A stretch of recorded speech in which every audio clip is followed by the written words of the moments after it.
Good morning, good afternoon, good evening, ladies and gentlemen, time travelers, interdimensional creepers, whoever you are, wherever you are, whenever you are. Big warm welcome to another week of live radio right here on KBS with yours truly, Kev Baker. And of course, I want to give a big shout out to the home of the Kev Baker Show, Truth Frequency Radio, TFRlive.com, where we give you protection from deception, where silence is consent, and where there's 33 shows that will tell you everything you want to know. Right here on TFRlive.com. Big shout to Chris and Cherie Geo, the brains and the beauty behind this absolutely awesome network where free speech still lives strong. And today I've got a brilliant way to kick off what's going to be another brilliant week of radio, because I'm joined by a good friend, author, researcher, public speaker, and one of our personal favourites. He comes back month after month. I can't believe in the year of 2021 we're doing our March show already. Here we are though, the first quarter of the year is coming to an end for the Ben X Files. Today I'm joined by Ben Emlyn-Jones, and for those of you who don't know Ben by now, he's absolutely prolific. In my opinion, he's one of the best sources of information on anything ranging from UFOs to geopolitics to exopolitics to conspiracy theory to current events to you name it. Ben has probably looked into it. He covers the UFOs, he covers the aliens, and he's also the man behind something called Hospital Porters Against the New World Order. Yes, indeed. And I am so proud to be able to call him a friend and bring him on here every month. I know it's one of my guilty pleasures. I look forward to it all the time, because if I wasn't doing a podcast, I'd be listening to Ben on one of the numerous shows that he goes on. And he goes on numerous shows because people like his info.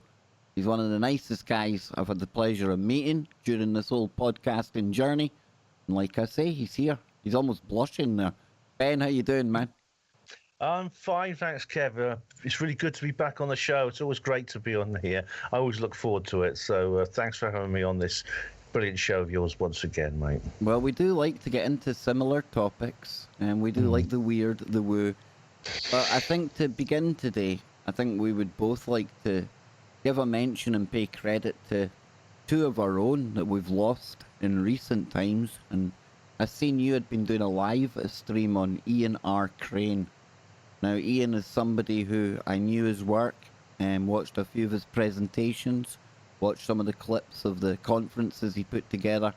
But unfortunately, it wasn't somebody I'd ever had on the show. I would love to have had him on. I know that you knew him a lot better than I did. But not only Ian Crane, we've also lost a fellow Scot. He was living over in Canada by the name of Alan Watt. So, Ben, it's a bit kind of crap when you have to start a show this way, but it'd be wrong for people like us not to give people like that a mention, because, well, they treaded the path early on for people like us, right? They certainly did. It's been a very sad month in terms of losing people. Ian, of course, we lost. I was very sad about that, because he was a good friend, as well as someone I admired enormously professionally. And we lost Dave Starbuck as well. He used to do Truth Seeker, the Truth Seeker website. He was quite old. I've not seen him for a while. But Alan Watt was a guy I used to listen to an awful lot. He used to he used to be on various programs and do interviews with people in the glory days of the early 2000s, and he started in the 90s, I think, doing this sort of thing. And, when we were a nice cohesive family unit. I know, before all the hatred and everything. Yeah. And the stuff used to come out. His website, Cutting Through the Matrix, has so much on it. It's a bit like a Panwell, actually, in the sense that he packs in so many different things. He doesn't really specialize. He just draws in lots and lots of different ideas together in politics, in history, in the occult and things like that. And he comes out with an amazing narrative, which I think is very enlightening, and it should inspire a lot of thought. So, and I know, like Ian, he will continue to inspire and educate people long after he's gone, because his material's still there. It's still there in the electronic medium. someone who's never heard of him before now will still they'll still be finding him many years from now. So rest in peace to Ian and to Dave and to Alan Watt. Absolutely, and I totally second what Ben had to say there. And until you say these things come in threes, I wasn't aware of the David Starbuck that you mentioned there. But dang, dude, not good. So anyway, we can only carry on where they forged ahead and created the path. And I'm sure that's exactly what they would be wanting people to do. So with that said, I'm going to stick on TV shows, Ben. Because a TV show that I watched, I know you've watched it now as well. And it's been one of the most mysterious cases, right? It's got to have been one of the most viral true crime, real case kind of scenarios that I can remember anyway. We had a huge online movement with online sleuths trying to save them or solve the mysterious case of Elisa Lam. Now, of course, Netflix have got a documentary all about this. Before the documentary came out, I actually went and watched the Ghost Adventures episode where Zach Bagans and the team go to the Cecil or Cecil Hotel, depending how you want to pronounce that. I've heard it either way. And this place, Ben, we could probably do a full show on the hotel itself. But Elisa Lam, brother, you've written about it. Talk to the audience, your take on Elisa Lam. Now, this is something we definitely mentioned on a previous show because I remember I found a link to it on the Hapanlo Voice blog. Yeah, Crime Scene: The Vanishing at the Cecil Hotel is a 4-part documentary on Netflix, which you can watch right now if you get that, or share someone's account if you don't. And it covers a very disturbing, it's a tragic and very sad story, also very mysterious. The disappearance and death of a 21-year-old woman from Canada called Elisa Lam. Now, what happened was she went to stay at the Cecil Hotel, which is in Los Angeles, USA, and she disappeared. Now, just before she disappeared, there's a video was released by the police investigating to try and maybe get more interest and maybe get more witnesses, which shows her in the lift at the hotel behaving very unusually. She seems to be hiding and running around, and then she moves her hands in a very strange way as if she's having some kind of seizure, and then she just disappears. The parents raised the alarm when she didn't phone home, and a massive manhunt was started for her. They couldn't find her. Eventually, and this is despite the fact that they use sniffer dogs all over the hotel, and the sniffer dogs traced her all from her room. They traced her all up to the 14th floor, which is where she was when the video was taken, and they also went onto the roof with the dogs, but the dogs couldn't find a whiff of her up there, which is very odd because a couple of weeks later, she turned up. She was in one of the drinking water, the freshwater tanks for the hotel are kept on the roof. There are 4 of them. She was in one of them, dead. Apparently, according to the path report, she drowned. It wouldn't be the same, I think, if it was at any other place other than the Cecil Hotel, because the Cecil Hotel is really one of the creepiest places in the world. I mean, you mentioned the ghost detectives and people like that. There is something very, very dark and malevolent about that place. It's like almost a mecca for serial killers, right? Believe it or not, at least 2 serial killers used it. Now, this is incredible when you think how few serial killers, are actually very, very rare indeed. There's only been like a handful of them ever recorded in history. At least there's only been a handful caught, Ben. Yeah, well, exactly. Yes, yeah. Maybe there's more, but there's the Cecil Hotel. 2 of them use the Cecil Hotel. Richard Ramirez and what's his name, Unterweger, Jack Unterweger, both use the Cecil Hotel. There's been so many murders, there's been so many suicides, there's been assaults, there's been prostitution rings, there's been drug dealing of every description going on there. I mean, almost every window at some point someone has jumped out of. It's incredible. I don't think it's implausible to suggest there's some kind of supernatural force at work in that place. Let's break it down, right? Because we've got this bizarre video that you mentioned of her in the elevator, and Elisa Lam, she was said by her parents, and she was on medication for bipolar syndrome. It was said that she'd been acting erratically in the hotel, Ben, and she had been in a shared room, and then they moved her into a room of her own because nobody could kind of stay with her. She was acting so kind of out of place. This video, though, the video that emerged, that the police released, the video itself is absolutely bizarre. It's uncanny, it's unnerving to watch. I'm sure everyone can remember visions of it, scenes from it. But then the documentary, Ben, thanks to some of the online sleuthery that was done, they started to notice that there was inconsistencies in this tape, wasn't there? Yeah. Yes, I mean, all these wannabe Poirots and Miss Marples are actually very, very dedicated to what they do, and they've studied this very carefully. There's some weird things about this video, leaving aside Elisa and her behaviour, is the time code has been obliterated, which is very odd. There's also there's at least one cut in the video. It's after she goes and the door shuts. It appears there's like a cut in the video, which doesn't make sense. If the time code was visible, we'd be able to see exactly where that cut was and how long it was. But listen, it's not like me and Ben and the maker of the documentary stretching it. You can see like the door at one point, and then next frame, a whole chunk of the doors actually emerged. There's a missing bit there, and people suspect that it might have shown something, right? There may have been other people involved. What do you think? I think there may have been other people involved in her death. Like, it could be whether she got back in the lift or she just left it, or someone else got into the lift after she'd run off down the corridor. I mean, I don't know. But the fact that this is being concealed, there is concealment in the publicized versions of this video. And I know the hotel manageress, and she was interviewed extensively in this documentary, and she said, no, this is the original video, we handed it over to the police.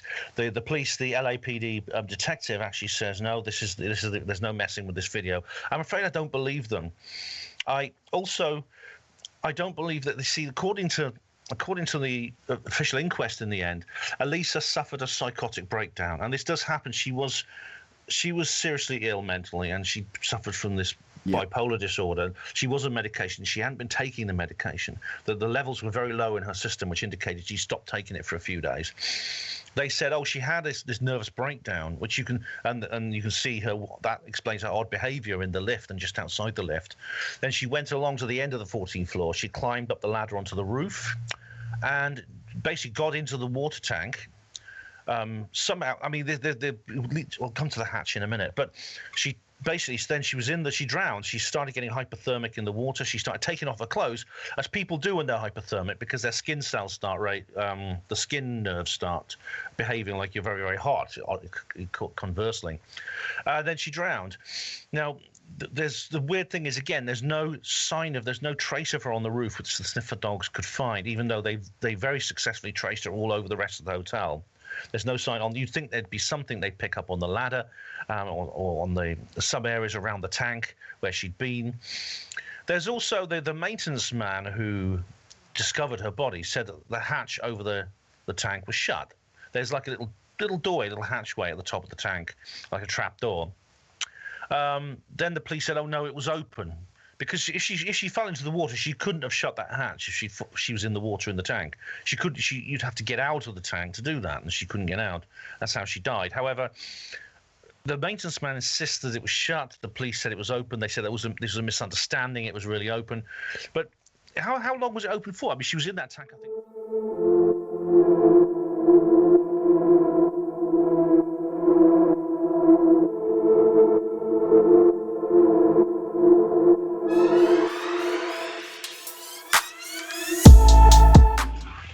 Welcome back, ladies and gentlemen. Second part of today's show with Ben, Emlyn-Jones. He's here live in the UK with me. And a big shout out to everyone all around the world, wherever you are. Thank you for tuning in today. Ben, before we go any further, let people find out and tell them where they can keep up to date with your work, bro. Well, I'm available online at my website, hapanwo.com. That's, well, the best place to go is to Hapanwo Voice, which is my news site, which I update most days, hapanwo-voice.blogspot.co.uk, and you'll find there links to my YouTube channel, my own radio show, because like Kev, I'm a broadcaster, And also my books, Roswell Rising, a novel of disclosure. Roswell revealed a world after disclosure, and Roswell redeemed humanity after disclosure. They're just fiction, but it's a story about what would happen if we got truth instead of lies about the things that Kev and I discuss. Oh, and it might be closer than we think, we hope. But Yeah. before the break, we were getting into one of the biggest crime mysteries, and I want to say never solved. Because I don't know if it's been fully resolved in my mind anyway, and it's Elisa Lam. And there's the Netflix documentary, isn't there, Ben? That inspired us to have this chat. We've spoke about it before. You were getting into the weirdness on the roof. I've got another couple of things to ask you about, but take it away, bro. Yeah, definitely. The case has officially been solved. There's been a coroner's inquest, and has been a verdict. Yeah, on her death. I know. However, it doesn't address certain points. Now, one of the points we talked about in the first part, I was just referring to when Elisa she jumped into this water tank. It's just a tank of drinking water for the hotel, and she couldn't get out and drowned. But you see, to get in there, you have to open this little trap door on the top, and then once you're in there, you can't really. The trapdoor can't be closed from the inside. It has to be shut from the outside. Yet the trapdoor, according to the maintenance man who found Elisa, the trapdoor was shut. Now the police then claim no, it was open. But you see, it had been open for. If it was open, then why wasn't she found sooner? I mean, I don't want to sound. Without getting too graphic. I mean, when she's dead and she's been dead for a while, she'll start making a nasty smell, which people will pick up. And secondly, the time during the manhunt, when the dogs were going all over the hotel, the dogs which couldn't find any trace of her on the roof, there were helicopters flying overhead, shining floodlights down onto the roof to assist the policemen doing the search. Now, if you're looking at it from above, you can very, very clearly see whether the hatch on the door on the tank is open or not. Indeed, so there was some news after she was found. There was some news footage from helicopters where you very, very clearly see an open door on the top of the tank. So I don't believe the tank. I don't believe the police when they say, "Oh no, it was open. It was open all that time." I don't believe them because someone would have noticed, either by smell or by sight, that there was a dead body in that tank for all that time. It means that somebody else. I'm not saying they were involved in her death, but somebody else had to have come along and shut that hatchway for whatever reason. And I don't know whether it was a person involved or whether there's some connection to the horrible energy of the place. I mean, the place has it's one of the most of all the places in the world. It seems to be the one most where there's a major possibility of a supernatural entity, a malevolent supernatural entity at work there. And it's probably connected to it seems to attract the most horrible people. As we described, Jack Unterweger, Richard Ramirez, prolific serial killers, both stayed there. And one of those ghost adventure shows I was watching, an EVP from the Austrian guy, the serial killer that went on to be a serial killer reporting on the serial killings he was doing. Bizarre story, right? But there was an EVP in that room, and it was just total. It was like dark, growling, shouting. There's definitely an energy in there. There's something weird about the whole place. Now, another thing that really, really had me pausing, rewinding, watching, pausing, rewinding, and watching again is what I call, it's got to be like a glitch in the Matrix, right? Because you've got Elisa Lam, this Canadian student who had been studying at British Columbia, I believe. And then she comes to the Cecil Hotel, and in the days and weeks following her disappearance, there was a tuberculosis outbreak in the area amongst the homeless people. And of course, the Cecil Hotel, it's half hotel and half kind of cheap accommodation, okay? So there was all these tests going on for tuberculosis, and it turns out the name of the test that they used was Lam Elisa. That is extremely weird, isn't it? Not least when that is really odd considering that presumably someone came up with the idea of giving it that name before Elisa Lam actually stayed there. And it seems unlikely they would have given a name to this test. It obviously should be manufactured and tested. And here you go. Here's the actual name of it. Lipoasphyxiation arabinomonanum, or nonanin, enzyme like immunosorbent assay in diagnostic of childhood tuberculosis. Lam, Elisa. That is creepy, And it isn't it? was posted in 2007. 2007. Clinical That's trials. 6 years. Yeah, clinical 6 years. trials. U.S. National Library of Medicine, not a hokey Kev Baker Show website. Proper order.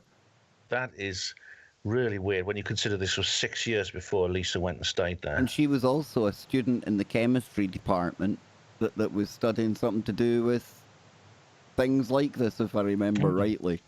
It's weird, right? I'm not saying... This is why I call it a glitch in the Matrix, because I can't work out what it would prove. But it's like a universal synchronicity or something, you know? It's one of these odd, like, little cosmic Joker tricks that keep popping up every now and It's like again. the Kennedy and Lincoln similarities, right? Yeah. Yeah. There's many other examples of these strange, like, synchronicities that, as if the turn of events that happens is like, it's like there's someone orchestrating these playing, and they're trying, like, they're toying with us, they're playing with us, they're giving us little hints and little clues and putting in little jokes. It's weird. It's very, very weird, and there's something. It's just like, it seems almost fateful, you know. It seems almost fated, you know. She's this disturbed young woman who's basically, the reason she's gone off on this trip on her own is because she believes it'll be good for her mental health. She was writing on this blog on Tumblr. She wrote a very prolific blog. She ends up staying at this old place with this horrible reputation, and like so many other people who walk in through those doors, she doesn't come out alive. I mean, she ends up in the water tank. No one knows how she got there. There's been no definitive. I mean, despite the fact that this coroner's verdict, right?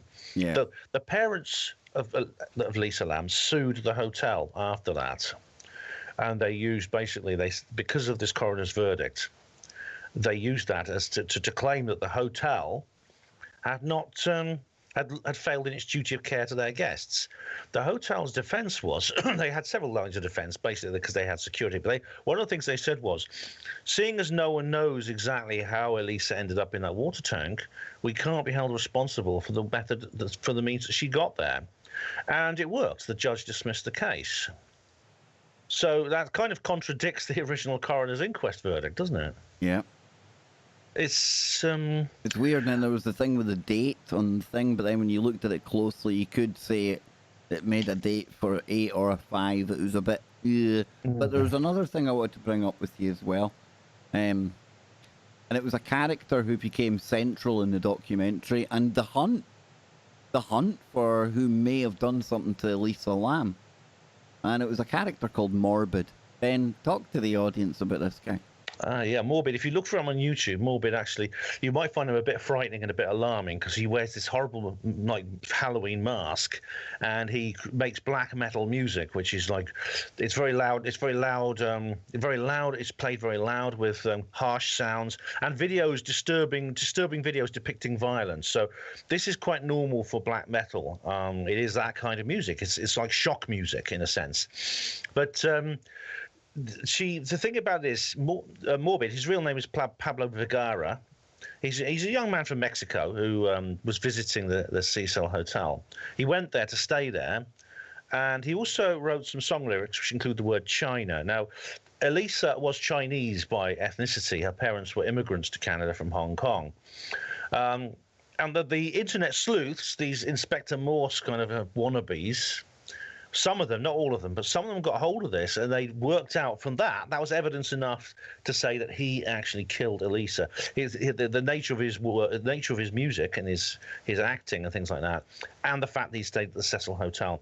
And he started getting death threats. He started getting abusive allegations. He ended up calling the police himself because of this. Now, the truth of the matter was, he was never arrested or questioned by the police. He was never actually a suspect. He had been to the Cecil Hotel, but he stayed in March 2012, which is a whole year earlier. The reason he went there is because he's interested in the occult and demonology, as fans of black metal tend to be. So what we have here, well, I'm afraid, is something all too familiar. I mean, you were mentioning this is the kind of place you would like to go and visit, right? So because you're into like the paranormal and stuff like that, you know, something happens at the same Hmm. location, and then people start looking into the fact, oh, there's a paranormal researcher talking about demons in his room. Oh, look, we'll just point the finger at him. This is how it begins, isn't it? This, Witch hunts. yep, this is unfortunately all too familiar to you and me. This is an internet hate mob. um, we've experienced this before. We've had accusations made against us. I mean, I think myself more than you, but you yourself have been sucked into this, and so have many other people. And again, you can explain how they're wrong. I mean, Pablo Vergara, he showed them his travel documents. He showed them the fact that he had an alibi because he was at home when a year later when Elisa died. He explained how he had actually stayed at the hotel a whole year earlier, how the things like China and the gruesome elements of his video, that's just his music, that's just the way he does things. He didn't come across as a particularly horrible person. He came across as quite ordinary. No Well, doubt he I've had said like to you, a dark side, but when they first introduced him into the documentary, and it's exactly the way the documentary wanted you to feel. They didn't want you to be like on his side. They were kind of offering you him up, and my initial reaction, prejudiced by what I could see, stupid me, oh, it's a bad dude. He's dark. He's evil, right? But see, by the end of it, I felt as much empathy for him, almost as I did the family of Elisa Lam. yeah, well, it was pretty awful. I mean, he describes how it's really upset him, and Yeah. he attempted suicide as a result of this. It's a very serious matter when this happens, and I mean of course we discussed Larry Warren and how it's a really quite similar situation. It's sad that there's people like who call themselves detectives, amateur detectives, and there's people who call themselves truth seekers and that they're against the New World Order and things like that, or they want the truth about UFOs, and then they behave in a way which means that they don't actually feel any respect for the due process of gathering evidence. They don't show any respect for the profession. They say they do for the love of it. He didn't get any apologies either because eventually I think the penny dropped. Eventually this guy hadn't actually done it. He made a video explaining that there's no way he could have been a suspect in the murder of Elisa Lam. And I think eventually the penny did drop, but by then he's really quite broken. He seems to have had a bit of a writer's block when it comes to his music. And well, I wish him all the best. I really do. I mean, I don't like that kind of music myself. My daughter's quite fond of it. I don't like it myself, but he doesn't. Innocent people don't deserve to be accused of things they haven't done. It doesn't matter how much you hate them, how much you don't like them, how much you might have fallen out with somebody, which of course that certainly happened to Larry Warren. Nothing justifies lies. Never. I mean, there's people I don't like. There's people I hate. I wouldn't lie about them. I would find something real to say about them in order for who they are. I swear I would never lie. Never. No, this is this guy's story. I mean, it's actually as interesting to watch that almost as it is the Elisa Lam side of the story. Yeah, me and Ben have had it, and I think when you put yourself out here on internet land, everyone's going to get it. At times it brings out the very worst in people, and I'm as guilty as that of anyone. Listen, hey, it is what it is. But you got to really step back at times. And listen, I'm going to get Ben's thoughts on this in a moment, but I can see how when you're investigating something like this, for example, you're spending hour upon hour on there, you're talking to different people, you're looking at pieces of video, you're trying to piece a jigsaw together, and then all of a sudden this character comes along that's really out of place, and confirmation bias can start to kick in. And that's where I want to bring you back into this, Ben, because at what point does crowdsourcing a case become detrimental as opposed to actually helping authorities? Because I think this probably affects a case negatively more than it ever helps. Yeah. Well, the professional detectives have mixed feelings about these amateur sleuths. There are times when the amateurs have actually made an enormous contribution, and not just in the books of Agatha Christie. And it's in real life, amateur sleuths have actually solved mysteries, and the professional detectives Look at that are very other pleased documentary. Don't F with the cats. Have you seen that one? I've not seen that. That's No. internet sleuthing as well, and they literally helped track down a serial killer. Do you know what I mean? Yeah. They some of them are really good, but at other times, of course, because they are just amateurs, they're not so trained. There's no regulatory body, organizing what they do. They can just do and say whatever they like. Some of them, I think, I mean, not the ones that were interviewed, because there was a whole list of them were actually interviewed. Some of them, I think, are, as with ufologists, are not up to the standards that they should be, and they jump to conclusions. They probably watched those horrible videos of Morbid, and I understand because they really, he's got a flair for this. I think he's what James Herbert, the horror writer, said. He said, "I'm in touch with my dark side." Oh, big time. He's embraced it. Yeah. I've got Dave. Yeah. I've got my other alter ego called Dave that steps in sometimes. I'm just glad it isn't a dark. I'm glad he's not dark like Morbid's other half. That's all I can say, Yeah. dude. You know? I think that's the case with Morbid. I think he's simply channeling his own dark side. It doesn't mean that he's a criminal. He's not a criminal. He just, however gruesome and horrible his music and his videos are, they are just that. They're just songs, and He's an artist. they're fictions. Yeah, they're just fictional. It's shock music, and that's all they are at the end of the day. But I understand if people watch that to think, well, someone like that must be capable of killing some young woman. I understand that entirely. And as you say, confirmation bias kicks in, and some people just ignore the factual elements of the case.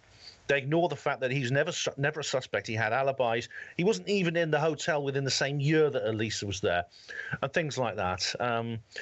So I think. So what do you think in the end, then, Ben? Before we move on, what do you think in the whole case on the whole? I don't know. I don't believe the story that the coroner said. I don't believe she climbed up that ladder into the tank. It just doesn't fit. How she got in there, I don't know. But how she died. But it's just one of many mysterious deaths at the Cecil Hotel that you can't actually trace what happens. It's not, as they were saying many times, in the 100 years that the Cecil Hotel has been since it was built. This has happened over and over and over again. People just commit suicide for no reason. People just disappear. People just turn up dead, and there's no obvious cause of death or no obvious way of how they got to where they had to be. And Elisa, sadly, is one of the casualties of this litany of demonology, which is, I think the place basically needs an exorcist. Oh, big time. Bill Bean needs to get there right now. It's like Boleskine House, isn't it? It's just like Boleskine House. Oh, my word. Or worse. Oh, than no, Boleskine wait, House. no, wait. It's happening again, folks. This is the magic of KBS, right? Because I was about to say to Ben, if I was wanting to really push it and go and try and find connections here, there, and everywhere that may or may not exist, back end of Speculation Island stuff, folks, look what I've got pulled up ready to go right here. It is the page on Aleister Crowley and something that he contacted by the name of Lam. Oh, yeah. Lam, ladies and gentlemen. You see the name Elisa Lam and Aleister Crowley worshipped in Hollywood, Cecil Hotel. All the dots connect, but it means nothing. It means nothing. Oh. See how you do that? But it is the name of a demon alien thing. I'm just saying. That is strange. Yeah, very strange. Imagine we found out Crowley stayed at the Cecil Hotel, man. Did he? Did he stay there? No, but imagine we found out. Imagine we did find out. Yeah, I mean, he was in America. I think he died in 1947, so he could have stayed at the Cecil Hotel. Oh, and it was. I wouldn't. You know what? I wouldn't bat an eyelid if he had. It's just the sort of place he would love. It's exactly the kind of place he'd love to go. I don't think it.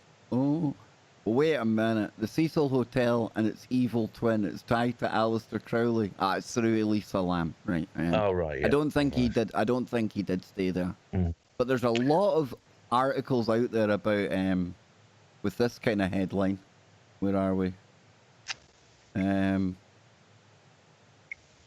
Aleister Crowley, Elisa Lam, and the secrets of the Cecil Hotel. Oh, right. So there are people that's been thinking about that, yeah. Damn, I can't even claim that as original. I thought I was coming up with something new. But he wasn't. Crowley did spend a lot of time in that area because he knew Jack Parsons, who lived in that area too, and he spent a lot of time in California. So he must have at some point heard about the Cecil Hotel. He must have done, and he may have checked in and just paid with cash or something. But I really wouldn't be surprised if he spent at least a couple of nights there. You know, Good I would. story to make. Good story. It's Yeah, I'd be rumored. It's curious to. rumored. I'd be curious to go there. I mean, if Oh, I Gareth is, would. if Gareth Davis is listening, he lives in that area. But I would, I would, honestly, Kev, I would spend the night there. I wouldn't sleep. No Can you way. I imagine it, wouldn't be able Ben? to sleep. Me and you out there. You take Richard Ramirez's room, the Night Stalker. I'll take the Austrian boy. And, Oh oh man, man, I would not sleep a bloody wink. I'll no, tell you. not one wink. Oh no way. Oh no way. So listen, great documentary. If you haven't checked out, sorry we spoil it for you, but no, it's a mysterious case, and I don't think it's going to go away. People are still going to keep on talking about it. Now, we've got a couple of minutes before the break here. I want to take this opportunity, and it'll set us up for after the break, to say congratulations, man. You are a part of a very viral video indeed, which has got now over 1 million views, Ben.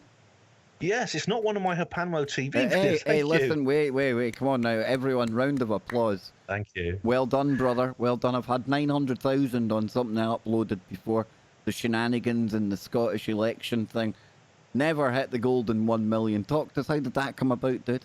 Oh well, it was a video originally made by another company that produces videos. Now I didn't make this video, but they did contact me asking me if I would write a script for a video. So I'd just do the narration. I wouldn't speak. It's not me speaking, but someone else spoke. But I would write it, and I said sure. And so they did pay me. I mean, it was paid professional work, and I did. Now unfortunately, this particular company likes to remove videos from their channel, and they did. So it ended up on a different channel. It ended up on the anonymous channel, which, with their permission, it was perfectly all right.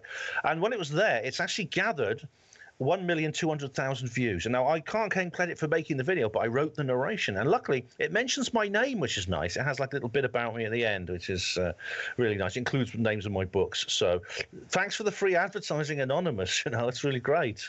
No, very well done, brother. And 1.225 million views. And it's about Antarctica. Very interesting story. Yeah. Oh, yes. And I had the pleasure of Brad Olson's company just last week, maybe the week before. I tell you, we're cramming so many guests and it's unreal. But he was talking about his trip down there, talking about wanting to go back down again. But Ben, for you, what is it about Antarctica that seems to really... There's not many people find it boring. You know what I'm saying? It's a fascinating place. Yeah. It's extraordinary. I mean, it's uninhabited, and it's covered with ice. It's very cold because it's over the South Pole, and people have only been officially visiting it for basically just over a century. However, it's what's been discovered there and the things that go on there, both in the public domain and in possibly secret ways, is really enthralling. There's a massive story associated with it, many stories, and you know, I've been looking into it quite considerably, and I even met a guy who, I think we've talked about this on the show before. I met a bloke who told me a very strange story once. He said that there'd been a war in Antarctica between the Americans and the Germans, you know, the Nazis at the end of World War II. And I thought it was extraordinary, of course, but I was already getting into like Operation High Jump, which is a real expedition that was sent to Antarctica. This is a scientific expedition whose purpose was to set up a base camp on the continent, an American base camp, and they set up the McMurdo Sound base, which is still there today. However, this particular expedition consisted of a massive battle fleet, which included aircraft carriers, submarines, destroyers, and U.S. Marines, several thousand U.S. Marines. It was commanded by Admiral Richard E. Byrd, yeah, and what's the other guy? Jack Forrestal, Admiral Jack Forrestal.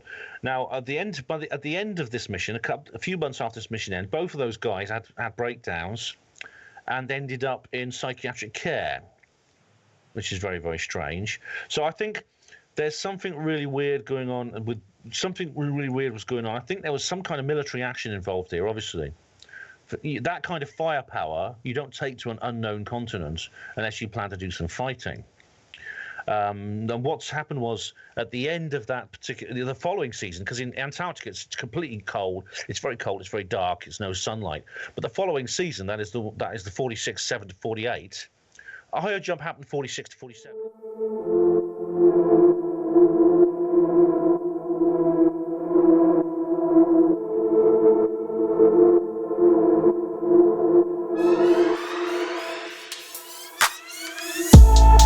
Welcome back, hour number 2 already on today's Kev Baker Show. And some of you are saying, what, hour number 2?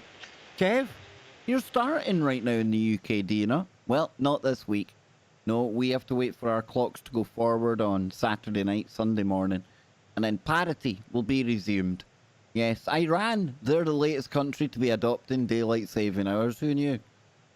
Crazy. Why we do this, I don't know. But it's a game we play. So for the next 4 nights, or the next 3 nights, the Kev Baker Show will be the earlier time of 9 p.m. Any of your shows that are on TFR, if you're in the UK, take away an hour. Show up an hour early. Freaky Friday will be the earlier hour of 11 p.m. And then we'll all be back to normal. And Ben, what kind of shows have you got coming up in the near future, my friend? Anything planned? Well, yes, I have a couple more Hapanmo TV videos that I'll be making as soon as I can find the time. I'm also doing the Hapanmo show on Hapanmo Radio Thursday evening, 8 p.m. And there is a new episode, I've just uploaded it before I came on the air, of Third Rail Radio. So that's another show that I do with Trevor Murray, a Canadian guy I do a regular talk show with him. So yeah, plenty coming up, mate, plenty. And you can find Ben's YouTube channel at Ben the JR Porter, but just put in Ben Emlyn-Jones and it'll come up at the top of the list. And you'll find all of his videos in there. You see, you'll get alerted. Hopefully, YouTube will alert you when he goes live. And Ben goes live a lot, so please check that out. Show him some support over there, and we'll get him up to 10,000 subs ASAP because he deserves it. Now, before the break, we were getting into YouTube-related business. And Ben, if you just take a little listen to this, folks, take a little listen to this. Is a place of mysteries and ice.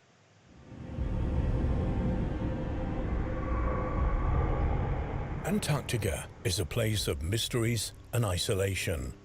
Because it is situated on the Earth's South Pole, it has an extremely cold climate and is covered with a huge ice cap. And it's got thousands of mysteries. And wow, that sounds like some guy off the History Channel, Ben. I can't remember his name, but the narrator who makes these, he's absolutely brilliant. And I mean, he's got a really perfect voice for what he does. I can't remember his name.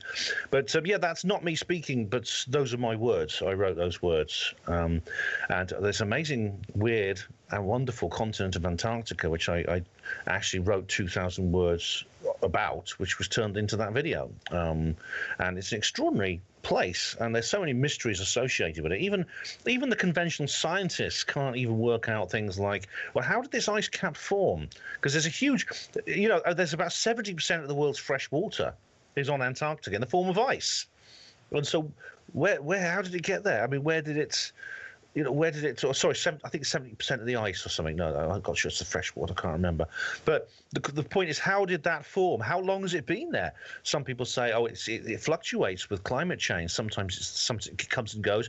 Other people say, no, it's a permanent fixture that's been there for at least 60 million years. Well, there's maps, isn't there, that kind of contest that? This is something I did bring up in the video.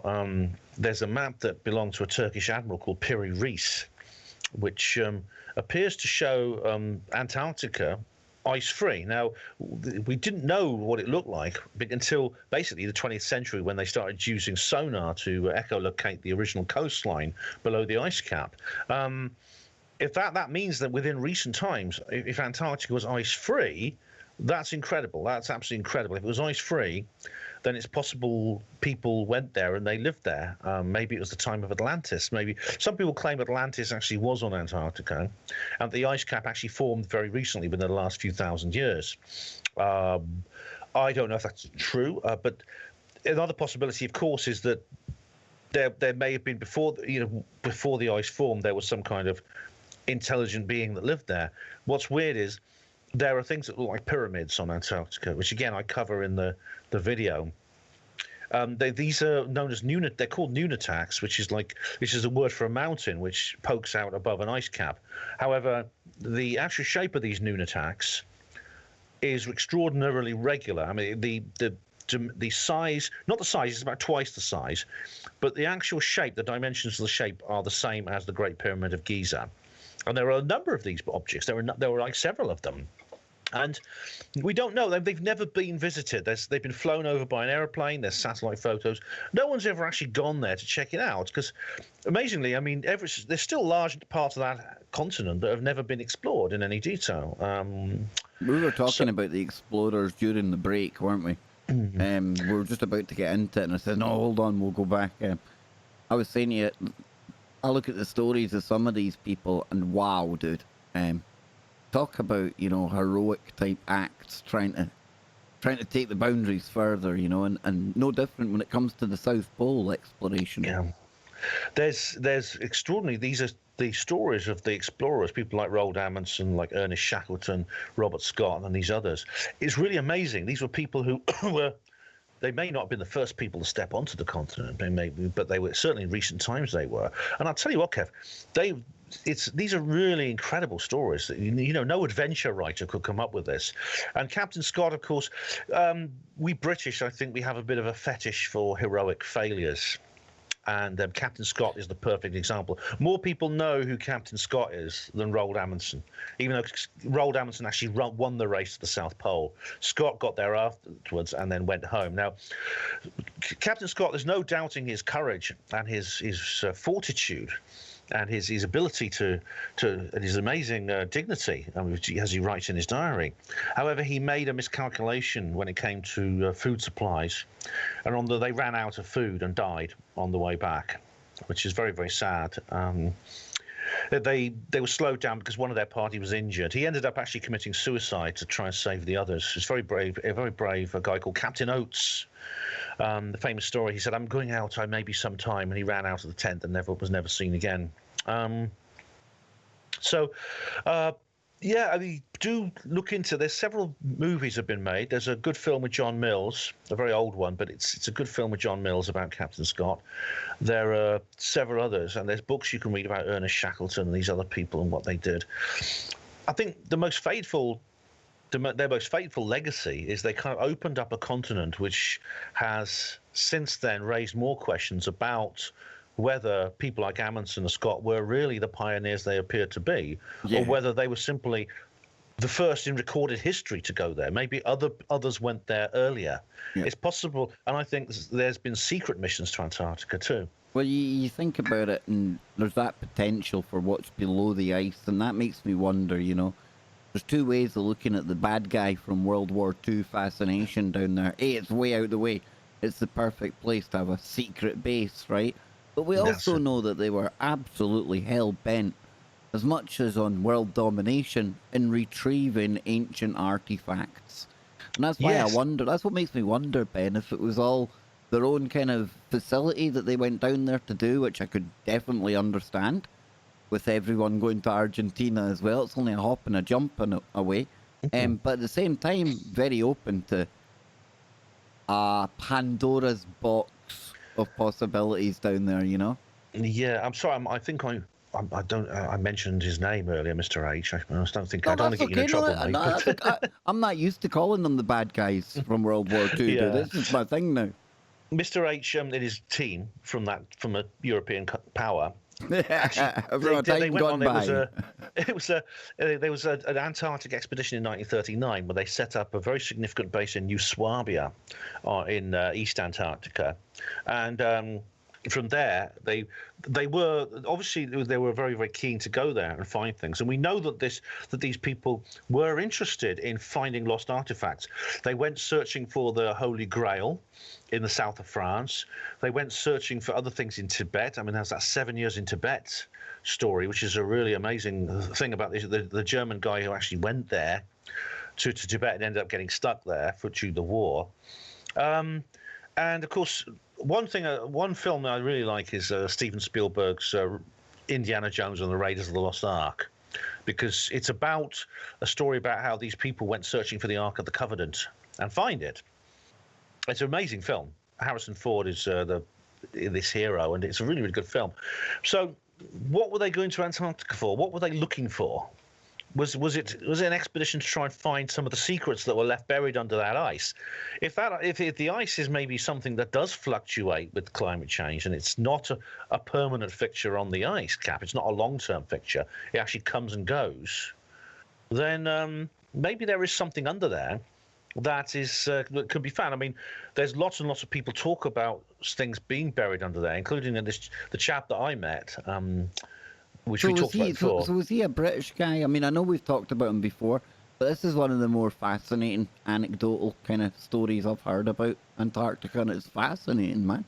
Yeah, Jack. He said his name was Jack. He contacted me on a forum in 2006 and just said, "Look, can we meet up? I want to talk to you about this thing." See, even the whole lore around, the whole story around it's cool, dude. You know what I mean? Yeah, and he was this nice old guy.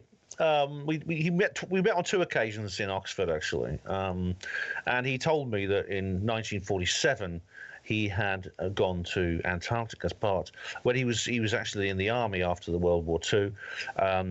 He thought he was going to be demobbed at the end of in 1945. He ended up being assigned to this special task force that actually went to Antarctica in 47, and he said basically that Mr. H and his team were there. They hadn't been captured at the end of the war.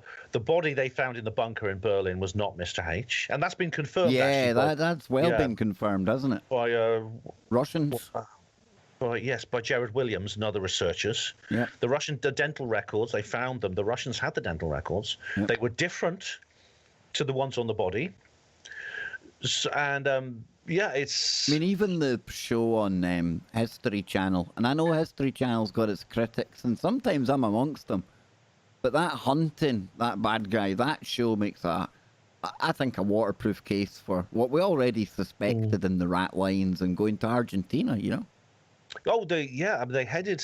We know that the Argentine regime was very sympathetic to Mr. H and his team. They supported them in the war and things like that, and they offered them political asylum. Many senior figures from that regime ended up there, and Jared Williams has a photograph taken in 1962 of Mr. H just before he died, apparently, and it's him. Yep. He's got the same moustache, the little toothbrush moustache. It's the same man. And there's another story how he ended up in Brazil. He ended up marrying a local woman in Brazil, and he died at a very old age in 1983. In which case he would have been in his late 90s. And you got the whole boys from Brazil aspect of it. Hey, listen. Yeah, I mean that's crazy times, dude. Crazy times. Every time I hear Klaus.